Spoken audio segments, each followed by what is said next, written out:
This discretionary power was given to the central banks in order to provide additional liquidity to the economy when the economy needs that liquidity. But this particular power had been abused by the politicians because they found that the central bank is a very easy cash cow.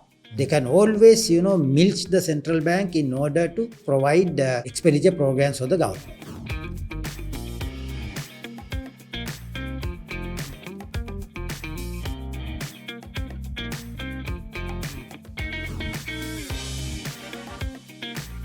When the world went for the central banking system, those central banks were given the power to change the stock of money of the country at their own will, at their own discretion, which is known as the discretionary power being enjoyed by a central bank.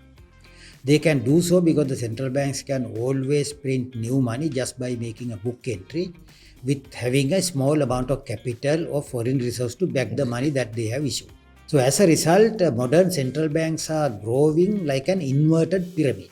They have a very small base, but they grow sideways, and all the central banks had done the same thing, including our own central bank, because we have a very small amount of capital, but we have grown into a huge body by just printing new money. This discretionary power was given to the central banks in order to provide additional liquidity to the economy when the economy needs that liquidity, because the consideration was that the economies were growing fast, trade was growing very fast, and if the central bank does not provide the necessary liquidity to the economy, the trade or the economic growth cannot take place. So as a result, the particular discretionary power was given to central bank. But this particular power had been abused by the politicians because they found that the central bank is a very easy cash cow.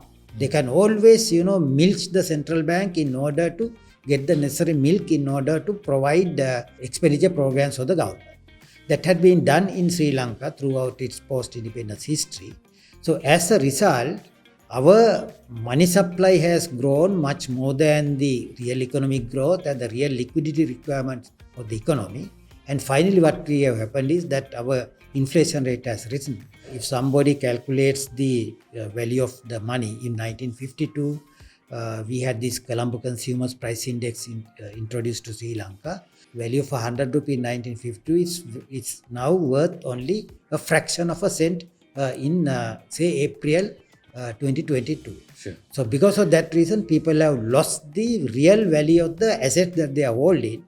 Because of this reason, some people have argued that instead of allowing a central bank to do this discretionary power, let them produce money according to a rule which had been presented to us in the recent times by Milton Friedman. He had said the central bank, it is better the Federal Reserve System would allow a computer to print money, issue money according to a certain given rate, and that will be a better option for the United States economy. The same thing is applicable to other countries also, but if we want to have a similar rule-based monetary expansion, we need to have a body like a currency board which would issue money according to the level of reserves that it is having, and if it doesn't have reserves, it cannot issue money, and if it has reserves, it can issue more money. So therefore, politicians cannot abuse it.